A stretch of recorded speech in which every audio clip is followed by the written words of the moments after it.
Okay, ಇವತ್ತಿನ ಈ ಕಂಟೆಂಟಲ್ಲಿ ನಾವು ಶಿಲಾಲಿಸಮ್ ಬಗ್ಗೆ ಅರ್ಥ ಮಾಡ್ಕೊಳ್ತಾ ಹೋಗೋಣ. ಮೊದಲಿಗೆ ಶಿಲಾಲಿಸಮ್ನಲ್ಲಿ ಬೇಸಿಕ್ ನೋಡ್ಕೊಳ್ತಾ ಹೋಗೋಣ. ಬೇಸಿಕಲ್ಲಿ ನಿಮ್ಗೆ ಏನೇನು ಗೊತ್ತಿರಬೇಕಂದ್ರೆ, ಶಿಲಾಲಿಸಮಲ್ಲಿ ಬೇಸಿಕ್ನಲ್ಲಿ ನಿಮ್ಗೆ ಏನು ಗೊತ್ತಿರಬೇಕಂದ್ರೆ, ಮೊದಲಿಗೆ ಆರ್ ರಿಲೇಷನ್ ಬಗ್ಗೆ ಗೊತ್ತಿರಬೇಕು, ಆ್ಯಂಡ್ ಸಮ್ ರಿಲೇಷನ್ ಬಗ್ಗೆ ಗೊತ್ತಿರಬೇಕು, ಆ್ಯಂಡ್ ನೋ ರಿಲೇಷನ್ ಬಗ್ಗೆ ನಿಮಗೆ ಗೊತ್ತಿರಬೇಕು. ನೋ ರಿಲೇಷನ್ ಬಗ್ಗೆ ನಿಮ್ಗೆ ಗೊತ್ತಿರಬೇಕು. ಈಗ ಆಲ್ ರಿಲೇಷನ್ ಅಂದರೆ ಇಲ್ಲಿ ಎಲ್ಲ, ಕೆಲವು, ಮತ್ತು ನೋ ರಿಲೇಷನ್ ಅಂದರೆ ಯಾವುದೇ ಸಂಬಂಧ ಇಲ್ಲ, ಯಾವುದೇ ಸಂಬಂಧವಿಲ್ಲ. ಈ ರೀತಿಯಲ್ಲಿ ನಿಮಗೆ ಇದರ ಅರ್ಥ ಕೊಡ್ತವೆ. ಈಗ ಮೊದಲಿಗೆ ಆಲ್ ರಿಲೇಷನ್ ಯಾವ ರೀತಿಯಾಗಿರ್ತಾವಂದರೆ, ಮೊದಲಿಗೆ ಆಲ್ ರಿಲೇಷನ್ ಅಂದರೆ ನಿಮಗೆ ಮೊದಲಿಗೆ ಆಲ್ ಆ್ಯಪಲ್ಸ್ ಆರ್ ಬ್ಯಾಗ್ಸ್ ಅಂತ ಕೊಟ್ಟಿದ್ದರೆ, ಬ್ಯಾಗ್ಸ್ ಅಂದರೆ ಎಲ್ಲ ಸೇಬುಗಳು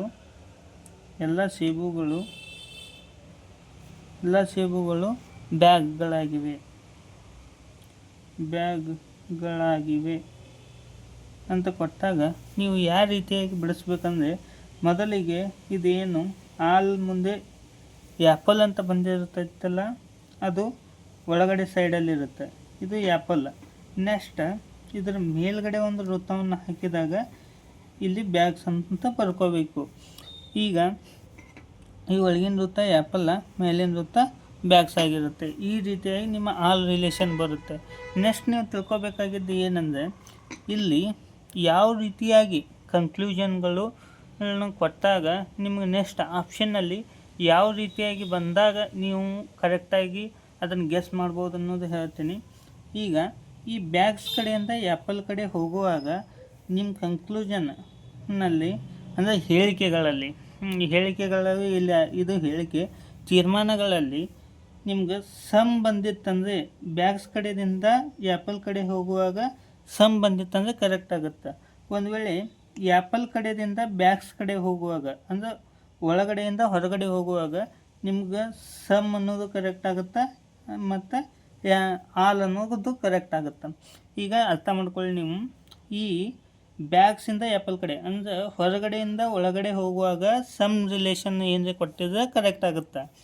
ನೆಕ್ಸ್ಟ್ ಒಳಗಡೆಯಿಂದ ಹೊರಗಡೆ ಹೋಗುವಾಗ ಅಂದರೆ ಆ್ಯಪಲ್ ಕಡೆಯಿಂದ ಬ್ಯಾಗ್ಸ್ ಕಡೆ ಹೋಗುವಾಗ ನಿಮಗೆ ಸಮ್ ರಿಲೇಷನ್ ಕೊಡಲಿ ಅಥವಾ ಆಲ್ ರಿಲೇಷನ್ ಕೊಡಲಿ, ಎರಡೂ ರೀತಿಯಾಗಿ ನಿಮಗೆ ಕರೆಕ್ಟ್ ಆಗುತ್ತೆ. ನೆಕ್ಸ್ಟ್ ನಿಮಗೆ ಸಮ್ ರಿಲೇಷನ್ ಬಂದಾಗ, ಈಗ ಇದು ಆಲ್ ರಿಲೇಷನ್ ಬಗ್ಗೆ ತಿಳ್ಕೊಂಡ್ರಿ. ಈಗ ನೆಕ್ಸ್ಟ್ ಸಮ್ ರಿಲೇಷನ್ ಡಯಾಗ್ರಾಮ್ ಹೆಂಗೆ ಬರುತ್ತಂದ್ರೆ, ಸಮ್ ರಿಲೇಷನ್ ಡಯಾಗ್ರಾಮ್ ಈ ರೀತಿಯಾಗಿ ಬರುತ್ತೆ. ನಾರ್ಮಲಾಗಿ ಇದ್ರದ್ದು ಯಾವ ರೀತಿಯಾಗಿ ನಿಮಗೆ ಕೊಟ್ಟಿರ್ತಾರೆ ಅಂದರೆ, ಸಮ್ ಆ್ಯಪಲ್ಸ್ ಆರ್ ಬ್ಯಾಗ್ಸ್ ಅಂತ ಕೊಟ್ಟಿರ್ತಾರೆ ತಿಳ್ಕೊರಿ. ಈಗ ಇದನ್ನು ನೀವು ನಾರ್ಮಲಾಗಿ ಈ ರೀತಿಯಾಗಿ ಡಯಾಗ್ರಾಮ್ ಹಾಕೋತೀರಿ. ಇದು ಆ್ಯಪಲ್ಲ, ಇದು ಬ್ಯಾಗ್. ಈ ಎರಡರ ಮಧ್ಯೆ ಯಾವುದೇ ರಿಲೇಷನ್ ಕೊಡಲಿ, ಇವು ಎರಡರ ಮಧ್ಯೆ ಸಮ್ ರಿಲೇಷನ್ ಬಂದರೆ ಮಾತ್ರ ನಿಮಗೆ ಕರೆಕ್ಟ್ ಆಗುತ್ತೆ, ಅಥವಾ ಆಲ್ ರಿಲೇಷನ್ ಬರಲಿ ಅಥವಾ ನೋ ರಿಲೇಷನ್ ಬರಲಿ, ಇವು ಎರಡು ಬಂದಾಗ ಇದು ರಾಂಗ್ ಆಗುತ್ತೆ. ಓನ್ಲಿ ಸಮ್ ರಿಲೇಷನ್ ಬಂದರೆ ಮಾತ್ರ ನಿಮಗೆ ಕರೆಕ್ಟ್ ಆಗುತ್ತೆ. ನೆಕ್ಸ್ಟ್ ನಿಮ್ಗೆ ಗೊತ್ತಿರಬೇಕು ನೋ ರಿಲೇಷನನ್ನು ಈಗ ನೀವು ನೋಡುತ್ತಾ ಹೋದಾಗ, ಈಗ ನೋ ರಿಲೇಷನ್ ಅಂದರೆ ಯಾವ ರೀತಿ ಡಯಾಗ್ರಾಮ್ ಬರುತ್ತೆ ಅಂದರೆ, ನೋ ರಿಲೇಷನ್ ಡಯಾಗ್ರಾಮ್ ನಿಮ್ಗೆ ಯಾವ ರೀತಿ ಬರುತ್ತೆ ಅಂದರೆ, ಇದು ಒಂದು ರೌಂಡು ಮಧ್ಯದಲ್ಲಿ ಇಂಟು ಬಂದು ನೆಕ್ಸ್ಟ್ ಒಂದು ರೌಂಡ್ ಬಂತಂದರೆ ಈ ರೀತಿಯಾಗಿ ನಿಮ್ಗೆ ರೌಂಡ್ ರಿಲೇಷನ್ ಅಂದರೆ ನೋ ರಿಲೇಷನ್ ಬಗ್ಗೆ ನಿಮಗೆ ಈ ರೀತಿಯಾಗಿ ಬರುತ್ತೆ. ಇದು ಯಾವ ರೀತಿಯಾಗಿ ನಿಮ್ಗೆ ಸ್ಟೇಟ್ಮೆಂಟ್ಗಳು ಯಾವ ರೀತಿಯಾಗಿ ಬರ್ತಾವಂದರೆ ನೋಡಿ, ನೋ ಆ್ಯಪಲ್ಸ್ ಆರ್ ಬ್ಯಾಗ್ಸ್ ಅಂತ ಬರ್ತಾವೆ. ನೋ ಆ್ಯಪಲ್ಸ್ ಆರ್ ಬ್ಯಾಗ್ಸ್ ಅಂತ ಬರ್ತಾವೆ. ಬಂದಾಗ ನೀವೀಗ ನೋ ಆ್ಯಪಲ್ಸ್ ಆರ್ ಬ್ಯಾಗ್ಸ್ ಅಂದರೆ ನೀವು ಯಾವ ರೀತಿ ಡಯಾಗ್ರಾಮ್ ಹಾಕಬೇಕು ಅಂದರೆ ಮೊದಲಿಗೆ ಈ ರೀತಿಯಾಗಿ ಡಯಾಗ್ರಾಮ್ ಹಾಕೋತೀರಿ. ಇಲ್ಲಿ ಮೊದಲಿಗೆ ಬಂದಿದ್ದು ಆ್ಯಪಲ್ ಬರ್ಕೋರಿ, ಇಲ್ಲಿ ಬ್ಯಾಗ್ಸ್ ಬರ್ಕೋರಿ. ಇವು ಎರಡರ ನಡುಬರ್ಕ ಓನ್ಲಿ ನೋ ರಿಲೇಷನ್ ಅಂತ ಕನ್ಕ್ಲೂಷನ್ ಬಂದರೆ ಮಾರ್ಕ್ಸಕ್ಕೆ ಸರಿಯಾಗುತ್ತಾ, ಅಥವಾ ಸಮ್ ರಿಲೇಷನ್ ಅಥವಾ ಆಲ್ ರಿಲೇಷನ್ ಅಂತ ಬಂದರೆ ಅವೆಲ್ಲ ರಾಂಗ್ ಆಗ್ತಾವೆ. ಏನು ನೋ ರಿಲೇಷನ್ ಅಂತ ಬಂದರೆ ಸರಿ ಆಗ್ತಾವೆ, ಅದೇ ರೀತಿಯಾಗಿ ಸಮ್ ರಿಲೇಷನ್ ಅಥವಾ ಆಲ್ ರಿಲೇಷನ್ ಅಂತ ಬಂದರೆ ರಾಂಗ್ ಆಗ್ತಾವೆ. ಇಷ್ಟನ್ನು ನೀವು ಮೊದಲಿಗೆ ಅರ್ಥ ಮಾಡ್ಕೋಬೇಕು. ನೆಕ್ಸ್ಟ್ ಸ್ಟೆಪ್ ಏನಂದ್ರೆ ನಿಮಗೆ ಕನ್ಕ್ಲೂಷನ್ಗಳು ಯಾವ ರೀತಿಯಾಗಿ ಬರ್ತಾವಂದ್ರೆ ಈ ಸದ್ದ ನಿಮಗೆ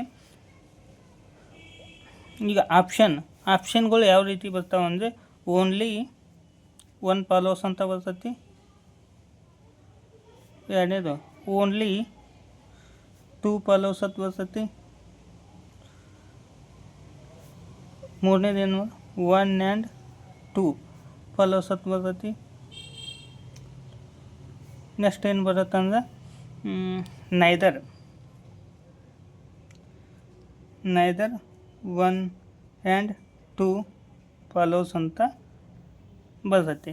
ಈಗ ನಿಮಗೆ ಕೊಟ್ಟಂಥ ಸ್ಟೇಟ್ಮೆಂಟ್ನಲ್ಲಿ ನೋಡಿ ಡಯಾಗ್ರಾಮನ್ನು ಹಾಕಿದಾಗ ನೆಕ್ಸ್ಟ್ ನಿಮ್ಗೆ ಸ್ಟೇಟ್ಮೆಂಟನ್ನು ನೋಡಿ ಡಯಾಗ್ರಾಮ್ ಹಾಕಿರ್ತೀರಿ. ನೆಕ್ಸ್ಟ್ ಕನ್ಕ್ಲೂಷನ್ನಲ್ಲಿ ನೋಡಿದಾಗ ನಿಮಗೆ ಮೊದಲನೇದು ಮಾತ್ರ ಸ್ಟೇಟ್ಮೆಂಟ್ ಕರೆಕ್ಟ್ ಆದರೆ ಅಂದರೆ ಮೊದಲನೇ ತೀರ್ಮಾನ ಮಾತ್ರ ಕರೆಕ್ಟ್ ಆದರೆ ಅವಾಗ ಇದನ್ನು ಆಯ್ಕೆ ಮಾಡ್ಕೋಬೇಕು. ಎರಡನೇ ತೀರ್ಮಾನ ಮಾತ್ರ ಕರೆಕ್ಟ್ ಆದರೆ ಈ ಆಯ್ಕೆಯನ್ನು ಆಯ್ಕೆ ಮಾಡ್ಕೋಬೇಕು. ಮತ್ತು ನೆಕ್ಸ್ಟ್ 1 ಮತ್ತು 2ನೇದು ಎರಡೂ ಕರೆಕ್ಟ್ ಆಗಿದೆ, ಈ ಆಯ್ಕೆಯನ್ನು ಆಯ್ಕೆ ಮಾಡಬೇಕು. ನೆಕ್ಸ್ಟ್ 1 ತಪ್ಪಿದೆ, 2ನೇದು ತಪ್ಪಿದೆ ಅಂದಾಗ ಈ ರೀತಿಯಾದ ಆಯ್ಕೆಗಳನ್ನ ಆಯ್ಕೆ ಮಾಡ್ಕೋಬೇಕಂತ ಹೇಳ್ತೀನಿ. ಹಿಂಗಂದರೆ ಕನ್ನಡದಲ್ಲಿ ಮೀನಿಂಗ್ ಓನ್ಲಿ ತೀರ್ಮಾನ 1 ಮಾತ್ರ ಅನುಸರಿಸುತ್ತದೆ, ಹಿಂಗಂದ್ರೆ ತೀರ್ಮಾನ 2 ಮಾತ್ರ ಅನುಸರಿಸುತ್ತದೆ, ಈ ರೀತಿ ಅಂದರೆ ತೀರ್ಮಾನ 1, 2 ಎರಡೂ ಅನುಸರಿಸುತ್ತದೆ, ಈ ರೀತಿ ಅಂದರೆ ತೀರ್ಮಾನ 1, 2 ಎರಡೂ ಅನುಸರಿಸುವುದಿಲ್ಲ ಅಂತ ನಿಮಗೆ ಬರುತ್ತೆ. ನೆಕ್ಸ್ಟ್ ಆದ ಬಳಿಕ ಪ್ರಾಬ್ಲಮ್ಸನ್ನು ಬಿಡಿಸುತ್ತಾ ಹೋಗೋಣ. ಈಗ ನೋಡಿ ಮೊದಲೇ ಲೆಕ್ಕವನ್ನು ಬಿಡಿಸೋಣ.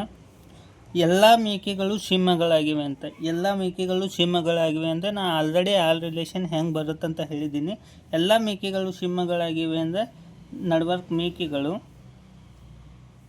ಅದರ ಮೇಲೆ ಸಿಂಹಗಳು ಬರ್ತಾವೆ. ನೆಕ್ಸ್ಟ್ ಎಲ್ಲ ಸಿಂಹಗಳು ನಾಯಿಗಳು. ಎಲ್ಲ ಸಿಂಹಗಳು ಆಲ್ರೆಡಿ ಐತಿ, ಇದರ ಮೇಲೆ ನಾಯಿಗಳು ಅಂತ ನೀವು ಹಾಕಿದರೆ ಮುಗೀತು.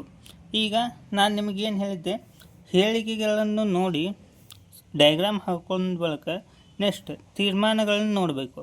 ತೀರ್ಮಾನಗಳನ್ನು ನೋಡ್ಕೊತ ಹೋದಾಗ ಎಲ್ಲ ನಾಯಿಗಳು ಮೇಕೆಗಳು ಆಗಿವೆ ಅಂತ ಕೊಟ್ಟಾರೆ. ಎಲ್ಲ ನಾಯಿಗಳು ಇಲ್ಲಿ ಅದ, ಮೇಕೆಗಳು ಒಳಗಡೆ ಅದ. ಹೊರಗಿನಿಂದ ಒಳಗಡೆ ಬರುವಾಗ ಯಾವ ರಿಲೇಷನ್ ಕರೆಕ್ಟ್ ಆಗುತ್ತೆ ಅಂತ ಹೇಳಿದ್ದೀನಿ ಅಂದರೆ ಸಮ್ ರಿಲೇಷನ್ ಕರೆಕ್ಟ್ ಅಂದರೆ ಕೆಲವು ಅನ್ನೋದು ಮಾತ್ರ ಕರೆಕ್ಟ್ ಆಗುತ್ತೆ ಅಂತ ಹೇಳಿದ್ದೀನಿ.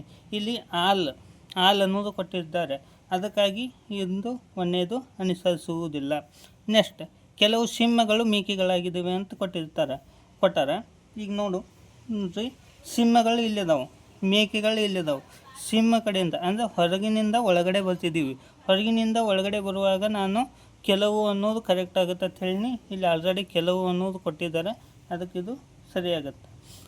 ಈಗ ಇದನ್ನು ಚಾಯ್ಸ್ ಮಾಡಿದ ಬಳಿಕ ನಿಮ್ಗೆ ಆಪ್ಷನ್ ನೋಡಿ ತೀರ್ಮಾನ 1 ಅಥವಾ 2 ಅನುಸರಿಸುವುದಿಲ್ಲ, ತೀರ್ಮಾನ 2 ಮಾತ್ರ ಅನುಸರಿಸುತ್ತದೆ, ತೀರ್ಮಾನ 1 ಮತ್ತು 2 ತೀರ್ಮಾನಗಳು ಅನುಸರಿಸುತ್ತವೆ, ನೆಕ್ಸ್ಟ್ ತೀರ್ಮಾನ 1 ಮಾತ್ರ ಅನುಸರಿಸುತ್ತದೆ ಅಂತ ಕೊಟ್ಟಾರೆ. ಈಗ ನಿಮ್ಮದು 2ನೇದು ಮಾತ್ರ ಅನುಸರಿಸ್ತೈತಿ, ಅದಕ್ಕೆ ತೀರ್ಮಾನ 2 ಮಾತ್ರ ಅನುಸರಿಸುತ್ತದೆ ಅಂತ ಚಾಯ್ಸ್ ಮಾಡಿದ್ರೆ ಆನ್ಸರ್ ಆಪ್ಷನ್ ಬಿ ಅಂತ ನಿಮ್ಮ ಉತ್ತರ ಕರೆಕ್ಟ್ ಆಗ್ತದೆ. ನೆಕ್ಸ್ಟ್ ಪ್ರಾಬ್ಲಮ್ 2ನೇದು ನೋಡಿರಿ, ಬಿಡಿಸುತ್ತಾ ಹೋಗೋಣ. ಕೆಲವು ಕೂದಲುಗಳು ಉಗುರುಗಳು, ಎಲ್ಲ ಉಗುರುಗಳು ಹಲ್ಲುಗಳು ಅಂತ ಕೊಟ್ಟಾರೆ. ಈ ಸರ್ ಡಯಾಗ್ರಾಮ್ ಹಾಕಿರಿ. ಕೆಲವು ಕೂದಲುಗಳು ಉಗುರುಗಳಿಂದ ಯಾವ ರೀತಿ ಬರುತ್ತೆ ಅಂದ್ರೆ ನಾ ಆಗಲೇ ಹೇಳಿದೈತಿ ಈ ರೀತಿಯಾಗಿ ಬರುತ್ತೆ. ಇಲ್ಲಿ ಕೆಲವು ರಿಲೇಷನ್ ಈ ರೀತಿಯಾಗಿ ಡಯಾಗ್ರಾಮ್ ಬರುತ್ತೆ. ಮೊದಲಿಗೆ ಕೂದಲುಗಳು, ಅದಾದ ಬಳಿಕ ಉಗುರುಗಳು. ನೆಕ್ಸ್ಟ್ ಎಲ್ಲ ಉಗುರುಗಳು ಹಲ್ಲುಗಳಾಗಿವೆ ಅಂತ ಕೊಟ್ಟಾರೆ. ಈಗ ಆಲ್ರೆಡಿ ಎಲ್ಲ ಉಗುರುಗಳು ಬಂದಿದೆ. ನೆಕ್ಸ್ಟ್ ಹಲ್ಲುಗಳು, ಇದರ ಮೇಲೆ ಎಲ್ಲ ಹಲ್ಲುಗಳು ಉಗುರುಗಳಾಗಿವೆ ಅಂತ, ಎಲ್ಲ ಉಗುರುಗಳು ಹಲ್ಲುಗಳಾಗಿವೆ ಅಂತ ಕರೆಕ್ಟ್. ನೆಕ್ಸ್ಟ್ ಈಗ ಹೇಳಿಕೆಗಳನ್ನು ಬಿಡಿಸ್ಕೊಂಡ್ರೆ ನೆಕ್ಸ್ಟ್ ನಿಮಗೆ ಬೇಕಾಗಿದ್ದೇನು, ತೀರ್ಮಾನಗಳನ್ನು ನೋಡ್ಕೊಳ್ರಿ. ಕೆಲವು ಕೂದಲುಗಳು ಹಲ್ಲುಗಳಾಗಿವೆ ಅಂತ, ಕೆಲವು ಕೂದಲು ಇಲ್ಲೈತಿ, ಹಲ್ಲುಗಳು ಇಲ್ಲೈತಿ, ಇದಕ್ಕೆ ರಿಲೇಷನ್ ಐತಿ. ಆ ಕಾರಣದಿಂದ ಫಸ್ಟ್ ಆಪ್ಷನ್ ಇಸ್ ರೈಟ್ ಆಗುತ್ತೆ. ಈಗ ನಿಮ್ಗೆ ಹೇಳಬೇಕಂದ್ರೆ ಕನ್ಫ್ಯೂಸ್ ಆಗಬೇಡ್ರಿ. ಈಗ ಒಂದು ವೇಳೆ ಇವು ಎರಡರ ನಡ್ಬರ್ಕ ಡಿಫ್ರೆನ್ಸ್ ಕೊಟ್ಟು ಇವೆರಡರ ನಡ್ಬರ್ಕ ಸಮ್ ರಿಲೇಷನ್ ಕೊಟ್ಟರೆ ಕರೆಕ್ಟ್ ಆಗುತ್ತೆ. ಒಂದು ವೇಳೆ ಆಲ್ ರಿಲೇಷನ್ ಕೊಟ್ಟರೆ ರಾಂಗ್ ಆಗುತ್ತೆ. ಇಲ್ಲಿ ಇದು ಒಳಗಿನವ್ರಿಗೆ ಅಂದ್ರೆ ಈ ಉಗುರಿಗೆ ಈ ಕೂದಲಿಗೆ ಸಂಬಂಧ ಐತಿ. ಕೆಲವು ಕೂದಲುಗಳು ಹಲ್ಲುಗಳು, ಕೆಲವು ಕೂದಲುಗಳು ಹಲ್ಲುಗಳಂದ್ರೆ ಇದರ ಮೇಲೆ ಇದು ಬಂದಿರುವುದರಿಂದ ಇದಕ್ಕೂ ಇದು ರಿಲೇಷನ್ ಆಗುತ್ತೆ. ಆದ್ದರಿಂದ ಇದು ಕರೆಕ್ಟ್ ಆಗುತ್ತೆ. ನೆಕ್ಸ್ಟ್ ಎಲ್ಲ ಹಲ್ಲುಗಳು ಉಗುರುಗಳಾಗಿವೆ, ಎಲ್ಲ ಹಲ್ಲುಗಳು ಇಲ್ಲೈತಿ, ಉಗುರುಗಳಲ್ಲೈತಿ. ಹೊರಗಡೆಯಿಂದ ಒಳಗಡೆ ಬರುವಾಗ ನಾ ಏನು ಹೇಳಿದ್ದೆ, ಕೆಲವು ಮಾತ್ರ ಕರೆಕ್ಟ್ ಆಗುತ್ತೆ ಅಂತ ಹೇಳಿದ್ದೆ. ಈಗ ಇಲ್ಲಿ ಎಲ್ಲ ಕೊಟ್ಟಾರ, ಅದಕ್ಕೆ ಹಂಗೆ. ಆ ಕಾರಣದಿಂದಾಗಿ ನಿಮ್ಗೆ ಆಪ್ಷನ್ ನೋಡಿ ತೀರ್ಮಾನ 1 ಮಾತ್ರ ಅನುಸರಿಸುತ್ತದೆ ಐತಿ. ಇದನ್ನು ಚಾಯ್ಸ್ ಮಾಡಿ. ಆನ್ಸರ್ ಯಾವುದು ನಿಮ್ಮದು? ಆಪ್ಷನ್ ಸಿ ನಿಮ್ಮ ಆನ್ಸರ್ ಕರೆಕ್ಟ್. ನೆಕ್ಸ್ಟ್ ಇನ್ನೊಂದು ಲೆಕ್ಕವನ್ನು ಬಿಡಿಸೋಣ. ಇದು 3ನೇ ಲೆಕ್ಕ. ಈಗ ನೋಡ್ಕೊಳ್ಳಿ, ಮೊದಲಿಗೆ ಏನು ಕೊಟ್ಟಾರ, ಎಲ್ಲ ನೋಟ್ ಪ್ಯಾಡ್ಗಳು ಡೈರಿಗಳಂತ. ಎಲ್ಲ ನೋಟ್ ಪ್ಯಾಡ್ಗಳು ಡೈರಿಗಳು. ನೀವು ಕ್ವಶನ್ ಓದ್ತಾನೆ ಆನ್ಸರ್ ಮಾಡ್ಕೊತ ಹೋದ್ರೆ ನಿಮ್ಗೆ ಜಲ್ದಿ ಟೈಮ್ ಉಳಿತೈತಿ ಮತ್ತು ಎಕ್ಸಾಮಲ್ಲಿ ಇದು ಯೂಸ್ ಆಗುತ್ತೆ. ಕ್ವಶನ್ ಓದಿ ಆಮೇಲೆ ಆನ್ಸರ್ ಬಿಡಿಸ್ಕೊತ ಕೂತ ನಿಮ್ಗೆ ಟೈಮ್ ಕಡಿಮೆ ಇರುತ್ತೆ. RRB SSC ಎಕ್ಸಾಮ್ಗಳಲ್ಲಿ 50 ಸೆಕೆಂಡಲ್ಲಿ ಅಥವಾ 40 ಸೆಕೆಂಡಲ್ಲಿ ಒಂದು ಲೆಕ್ಕವನ್ನು ಮುಗಿಸ್ಬೇಕಾದ್ದರಿಂದ ನೀವು ಅತಿ ವೇಗವಾಗಿ ಲೆಕ್ಕಗಳನ್ನು ಬಿಡಿಸ್ಬೇಕಂದ್ರೆ ಕ್ವಶನ್ ಯಾವ ರೀತಿ ಓದ್ತಿರಲ್ಲ ಆ ರೀತಿ ನಿಮ್ಮ ಡಯಾಗ್ರಾಮನ್ನು ಹಾಕೋದಾಗಲಿ ಅಥವಾ ಸಿಟ್ಟಿಂಗ್ ಅರೇಂಜ್ಮೆಂಟಲ್ಲಿ ಶಾರ್ಟಾಗಿ ಬರ್ಕೋದಾಗಲಿ ಮಾಡ್ಕೋತಾ ಹೋದರೆ ನಿಮ್ಗೆ ಈಸಿಯಾಗಿ ಟೈಮನ್ನು ರಿಕವರಿ ಮಾಡಬೇಕಾಗಿರುತ್ತೆ. ಈಗ ನೋಡಿ, ಎಲ್ಲ ನೋಟ್ ಪ್ಯಾಡ್ಗಳು ಡೈರಿಗಳಂತ ಹೇಳಿದ್ದಾರೆ. ಎಲ್ಲ ನೋಟ್ ಪ್ಯಾಡ್ಗಳು ಡೈರಿಗಳಂತ ಹಾಕಿದ್ದೀನಿ. ನೆಕ್ಸ್ಟ್ ಎಲ್ಲ ಡೈರಿಗಳು ಆರ್ಗನೈಸರ್ಗಳು ಅಂತ ಹೇಳಿದ್ದಾರೆ. ಎಲ್ಲ ಡೈರಿಗಳು ಆರ್ಗನೈಸರ್ಗಳು ಅಂತ ಹಾಕಿದ್ದೀನಿ. ಕೆಲವು ಆರ್ಗನೈಸರ್ಗಳು ಪ್ಲ್ಯಾನರ್ಗಳು ಅಂತ ಹೇಳಿದ್ದಾರೆ, ಕೆಲವು ಆರ್ಗನೈಸರ್ಗಳು ಪ್ಲ್ಯಾನರ್ಗಳು. ಓಕೆ, ಈಗ ನೋಡಿ, ಇಲ್ಲಿಂದ ಈ ಡೈರಿಯಿಂದ ಪ್ಲ್ಯಾಟ್ಗಳಿಗೆ ಯಾವುದೇ ರಿಲೇಷನ್ ಹೇರು ರಾಂಗ್ ಆಕತಿ. ಅದೇ ರೀತಿ ನೋಟುಗಳಿಂದ ಪ್ಲ್ಯಾಟ್ಗೆ ಅಂದ್ರೆ ಪ್ಲ್ಯಾನರ್ಗಳಿಗೆ ಯಾವುದೇ ರಿಲೇಷನ್ ಹೇರು ಅದು ರಾಂಗ್ ಆಗುತ್ತೆ. ಇನ್ನೊಮ್ಮೆ ನೋಡ್ಕೋರಿ. ಈ ಈ ಏನಪ್ಪ ಅಂದ್ರೆ ಆರ್ಗನೈಸರ್ಗಳು ಪ್ಲ್ಯಾಟ್ಗಳು ಅಂದ್ರೆ ಇವೆರಡರ ನಡುವೆ ಸಮ್ ರಿಲೇಷನ್ ಬಂದರೆ ಕರೆಕ್ಟ್ ಆಗುತ್ತೆ. ಒಂದು ವೇಳೆ ಈ ಡೈರಿಗಳು ಮತ್ತು ಪ್ಲ್ಯಾನರ್ಗಳ ಮಧ್ಯೆ ಯಾವುದೇ ರಿಲೇಷನ್ ಬಂದು ರಾಂಗ್ ಆಗುತ್ತೆ. ಅದೇ ರೀತಿ ಈ ನೋಟ್ಗಳು ಮತ್ತು ಪ್ಲ್ಯಾನರ್ಗಳ ಮಧ್ಯೆ ಯಾವುದೇ ರಿಲೇಷನ್ ಬಂದು ಅದು ರಾಂಗ್ ಆಗುತ್ತೆ. ಇದನ್ನು ನೀವು ಚೆನ್ನಾಗಿ ನೋಡ್ಕೋಬೇಕು. ನೆಕ್ಸ್ಟ್ ತೀರ್ಮಾನಗಳನ್ನು ನೋಡ್ತಾ ಹೋಗೋಣ. ಈಗ ಹೇಳಿಕೆಗಳನ್ನು ನೋಡಿಕೊಂಡು ಡಯಾಗ್ರಾಮನ್ನು ಹಾಕೊಂಡ ತಕ್ಷಣ ತೀರ್ಮಾನಗಳನ್ನು ನೋಡಬೇಕು. ನೋಡಿರಿ, ಎಲ್ಲ ನೋಟ್ ಪ್ಯಾಡುಗಳು ಆರ್ಗನೈಸರ್ಗಳು ಅಂತ ಹೇಳಿದ್ದಾರೆ. ಎಲ್ಲ ನೋಟ್ ಪ್ಯಾಡ್ಗಳು ಇಲ್ಲೈತಿ, ಆರ್ಗನೈಸರ್ಗಂತೂ ಇಲ್ಲೈತಿ. ಒಳಗಡೆಯಿಂದ ಹೊರಗಡೆ ಹೋಗುವಾಗ ನಾನು ಸಮ್ ರಿಲೇಷನ್ನು ಕರೆಕ್ಟ್ ಆಗುತ್ತೆ, ಆಲ್ ರಿಲೇಷನ್ ಅಂತೂ ಕರೆಕ್ಟ್ ಆಗುತ್ತೆ ಅಂತ ಹೇಳಿನಿ. ಅಂದರೆ ಕೆಲವು ರಿಲೇಷನ್ನು ಕರೆಕ್ಟ್ ಆಗುತ್ತೆ, ಎಲ್ಲ ರಿಲೇಷನ್ನು ಕರೆಕ್ಟ್ ಆಗುತ್ತೆ. ನೋಟ್ ಪ್ಯಾಡ್ಗಳು ಆರ್ಗನೈಸರ್ಗಳು ಅಂತ ಹೇಳಿದ್ದಾರೆ. ಅದಕ್ಕೆ ಒಳಗಡೆಯಿಂದ ಹೊರಗಡೆ ಹೋಗುವಾಗ ಆಲ್ ರಿಲೇಷನ್ ಕೊಟ್ಟಾರ ಕರೆಕ್ಟ್ ಆಗುತ್ತೆ, ಕರೆಕ್ಟ್ ಅಂತ ಹಾಕಿ. ನೆಕ್ಸ್ಟು ಕೆಲವು ಪ್ಲ್ಯಾನರ್ಗಳು ನೋಟ್ ಪ್ಯಾಡ್ಗಳು ಅಂತ ಹೇಳಿದ್ದಾರೆ, ಕೆಲವು ಪ್ಲ್ಯಾನರ್ಗಳು ನೋಟ್ ಪ್ಯಾಡ್ಗಳು ಅಂತ ಹೇಳಿದ್ದಾರೆ.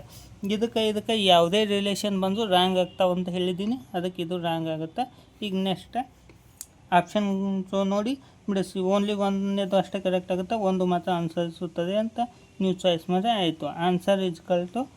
ಆನ್ಸರ್ ಏನಪ್ಪ ಅಂದರೆ ಎಷ್ಟನೇದಂದ್ರೆ ಆಪ್ಷನ್ ಬಿ ಏನು ಒಂದು ಮಾತ್ರ ಅನುಸರಿಸುತ್ತದೆ ಅಂತ ನೀವು ಚಾಯ್ಸ್ ಮಾಡಿದ್ರೆ ಮುಗೀತು. ಅದೇ ಥರನಾಗಿ ನೆಕ್ಸ್ಟ್ ಹೇಳಿಕೆಗಳು ಅಂತ 4ನೇ ಲೆಕ್ಕವನ್ನು ಬಿಡಿಸುತ್ತಾ ಹೋಗೋಣ. ಈ ಲೆಕ್ಕವನ್ನು ಕರೆಕ್ಟಾಗಿ ನೋಡ್ಕೊಳ್ಳಿ. ಇದು ವಿತೌಟ್ ರಿಲೇಷನ್ ಮೇಲೆ ಲೆಕ್ಕ ಐತಿ, ಇದನ್ನು ಚೆನ್ನಾಗಿ ನೋಡ್ಕೊಳ್ಳಿ.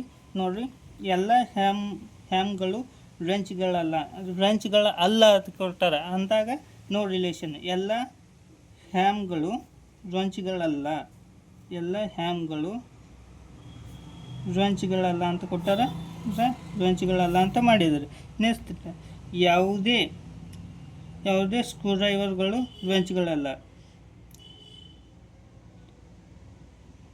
1 ಸೆಕೆಂಡ್ ನೋಡಿರಿ, ಎಲ್ಲ ಹ್ಯಾಮರ್ಗಳು ರಂಚ್ಗಳಲ್ಲ ಅಂತ ಕೊಟ್ಟಾರ. ಓಕೆ, ಎಲ್ಲ ಹ್ಯಾಮರ್ಗಳು ರಂಚ್ಗಳಲ್ಲ ಅಂತ ಹಾಕ್ತೀರಿ. ನೋಡಿರಿ, ಎಲ್ಲ ಹ್ಯಾಮರ್ಗಳು ರಂಚ್ಗಳಲ್ಲ. ಅದೇ ರೀತಿ ಯಾವುದೇ ಸ್ಕ್ರೂ ಡ್ರೈವರ್ಗಳು ರಂಚ್ಗಳಲ್ಲ. ರಂಚ್ಗಳು ಆಲ್ರೆಡಿ ಇಲ್ಲಿರೋದ್ರಿಂದ ಇವು ಎರಡು ನಡ್ಬರ್ಕನೇ ಹಾಕಿರಿಂದ ಇಲ್ಲಿ ಇನ್ನೊಂದನ್ನು ಮಾಡ್ಕೊಂಡಾಗ ಎಲ್ಲ ಸ್ಕ್ರೂ ಡ್ರೈವರ್, ಇಲ್ಲಿ ಸ್ಕ್ರೂ ಡ್ರೈವರನ್ನು ಕುಣಿಸ್ಕೋಬೇಕು. ನೆಕ್ಸ್ಟ್ ಕೆಲವು ರಂಚ್ಗಳು ಇಕ್ಕಲುಗಳು ಇಲ್ಲಿ ಆಲ್ರೆಡಿ ಐತಿ, ಇಕ್ಕಲುಗಳು ಅಂತ ಇಲ್ಲಿ ಕೆಳಗಡೆ ಮಾಡ್ಕೊಂಡ್ರು ತಪ್ಪೇನಲ್ಲ.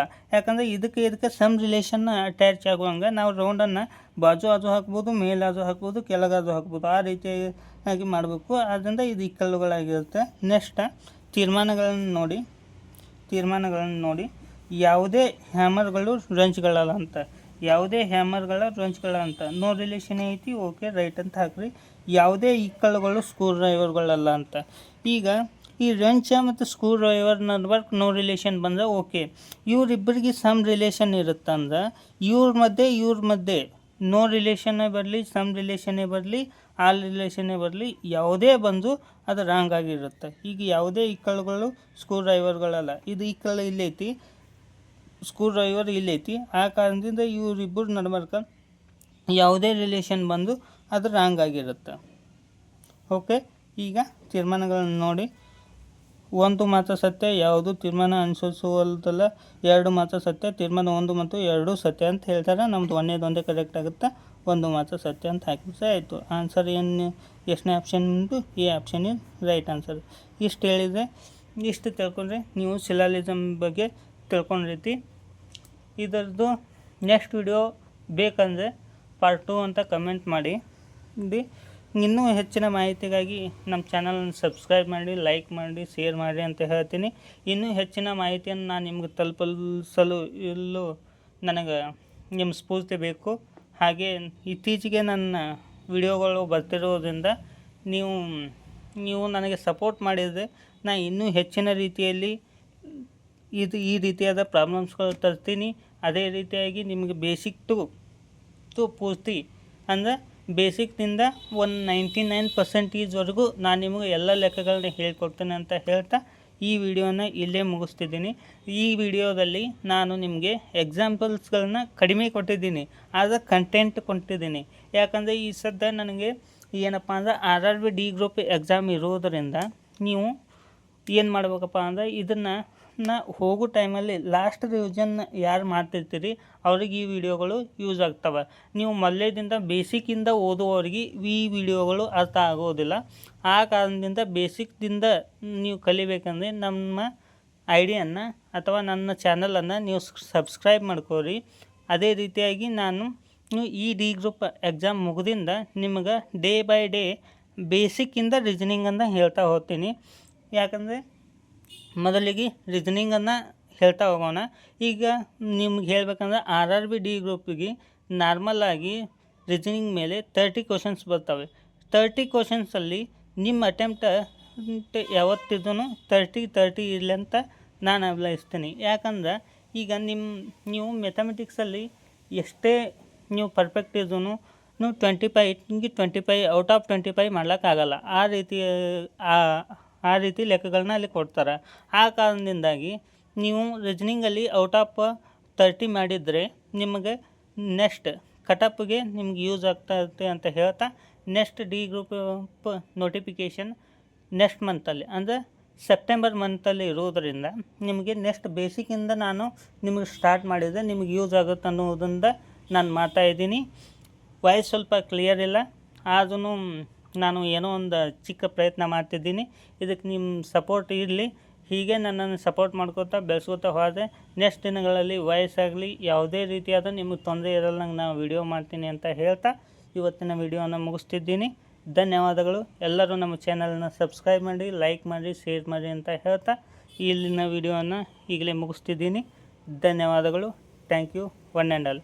ಪಾರ್ಟ್ 2 ಬೇಕಾದರೆ ನೀವು ಕಮೆಂಟ್ ಮಾಡಿರಿ ಅಂತ ಹೇಳ್ತೀನಿ. ಧನ್ಯವಾದಗಳು.